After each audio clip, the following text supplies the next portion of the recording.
The man accused of fatally shooting a Crystal youth baseball coach on Highway 169 in Plymouth last summer appeared in court on Monday.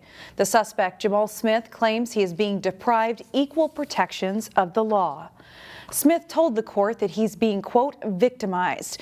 Monday's court hearing was whether to reinstate jail phone access for Smith. Prosecutors say Smith continues to make calls and tamper with witnesses despite having his access revoked. They say Smith has used other inmates' pins to make calls. Meanwhile, prosecutors also say Smith has made violent threats against jail staff. Smith's public defender says the accusation isn't true.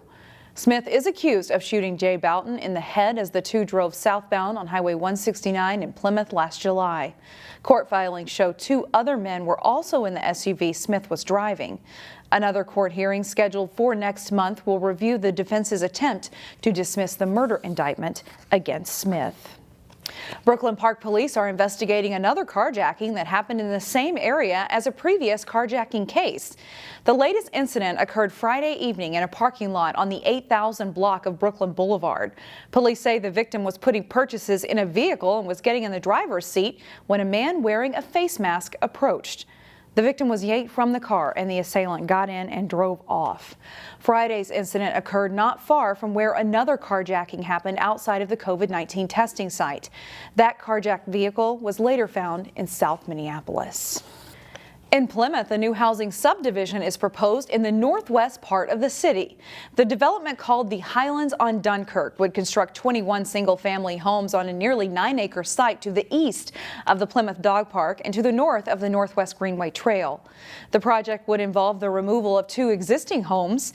The development would be done by custom builder Charles Cudd, with homes starting in the $800,000 range. The homes would be primarily single-level living, catering to empty nesters. The Plymouth City Council will review that project later this month. Valentine's Day is almost here, and if you're planning to head to your local flower shop to pick up a bouquet, it's important to make sure you're sending the right message. We sent Delane Cleveland out to get some pointers.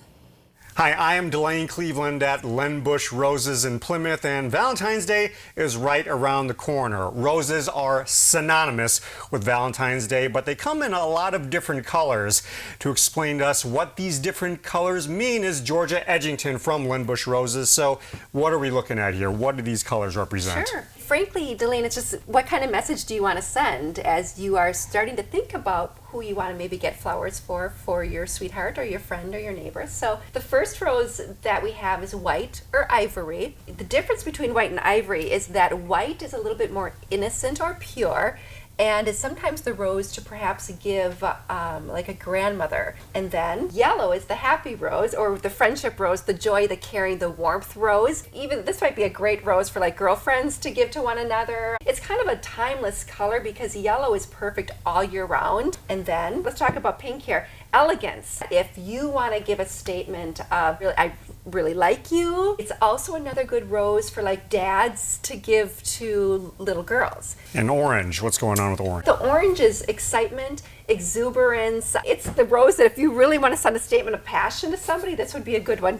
as well. And then if you've got a secret crush, or if you're newly dating somebody, lavender is the one that you want to give. And then lastly, the red rose. This is the rose that's most important during Valentine's, is this color. That is love. That is, I adore you. Husbands out there, you want to send that right message, this is the color you want to go with. All right, Georgia, thank you so much for these tips. Now, Hopefully you'll keep these tips in mind as you figure out what message you want to send during this Valentine's season.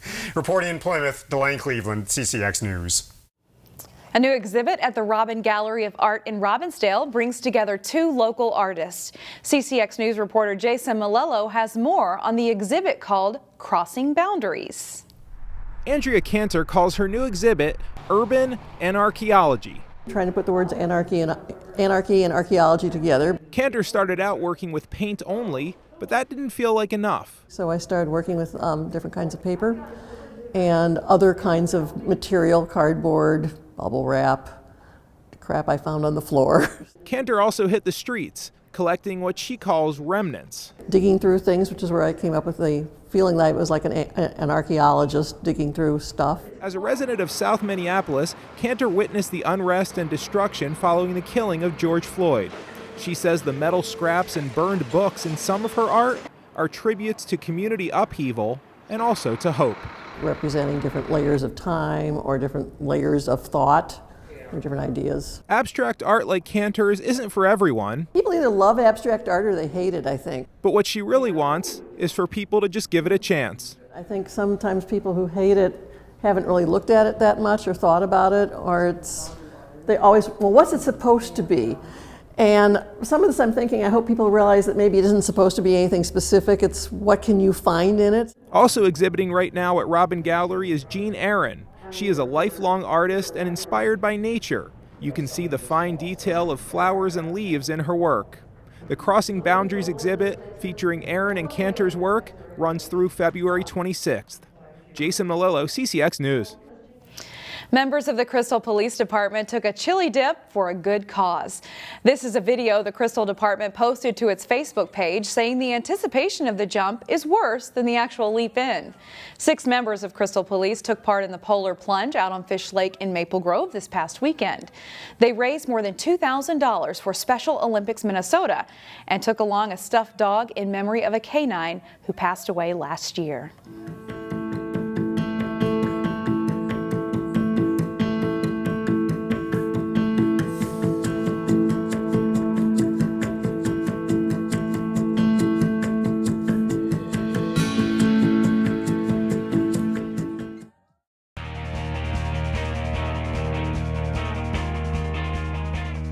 The Wayzata girls basketball team will face top-ranked Hopkins and 5th-ranked St. Michael Albertville this week.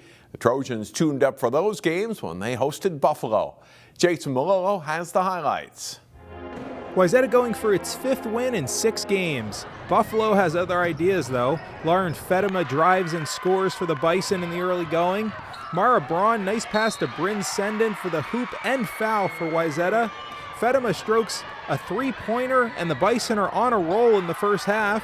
Lindsey Hartman drives and dishes to Brooke Gunderson for the basket. Buffalo goes up 11-4. Wayzata finds its mojo, though. Sophie Hawkinson hits from distance. She nets a dozen in the first half. Mara Braun the steal and all the way for a bucket. A 13-2 run for the Trojans, and they take the lead. Then Braun launches and hits for 3. 15 points in the first for the Wayzata star. Trojans up 36-20 at the break. Second half, Grace Weber penetrates and kicks to Abby Kraswinski, and the money ball is good for Wayzata. Then Kraswinski sets up Shannon Fornshell for the hoop. Trojans on top 45-20. Senden drives and scores. Wayzata with 5 players in double figures, and it's a 70-48 victory for the Trojans. Jason Malillo, CCX Sports. Thanks, Jason. You'll be able to watch the Wayzata Hopkins girls game live on CCX1 and ccxmedia.org Friday night at 7 o'clock. The Champlin Park girls basketball team is playing well as we head down the stretch run of the regular season. Jay Wilcox has the highlights from the Rebels' win over Coon Rapids. Coon Rapids shooting for its first win as they visit Champlin Park in Northwest Suburban Conference girls basketball. The Cardinals start strong. Jenny Ntomboy gets the bounce on the face-up jumper as Coon Rapids leads early 8-5. She scores 21. Michaela Counts misses but gets her own rebound and somehow gets the shot up and in as she is falling. Her three-point play pulls the Rebels within 2.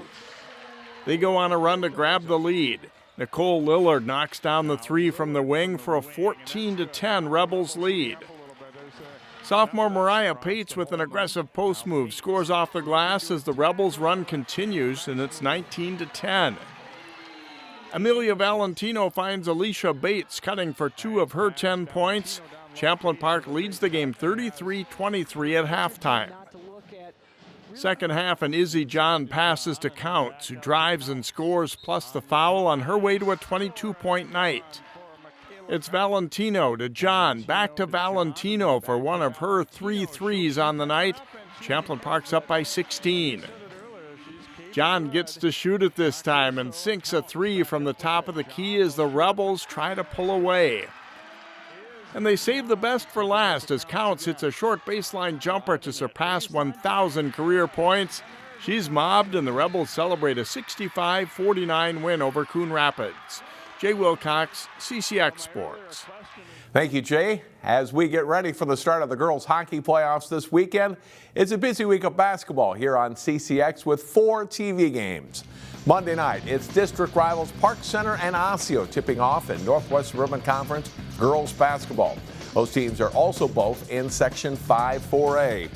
Tuesday night, it's Wayzata at St. Michael Albertville in Lake Conference boys basketball. The Trojans are 14-4 in the season and ranked 4th in the state in Class 4A. Back to Northwest Suburban Conference girls basketball Wednesday evening on CCX as Totino Grace comes to Plymouth to visit Armstrong. And then Friday night, Lake Conference girls basketball heavyweights Wayzata and Hopkins meet. The Royals lead the Lake with a 7-0 conference record. All of these games will air live on CCX1 here on Comcast or online at ccxmedia.org. And all are scheduled to tip off at 7 p.m. That's it for sports. I'm John Jacobson. Find more prep sports games and highlights at ccxmedia.org and follow us on social media.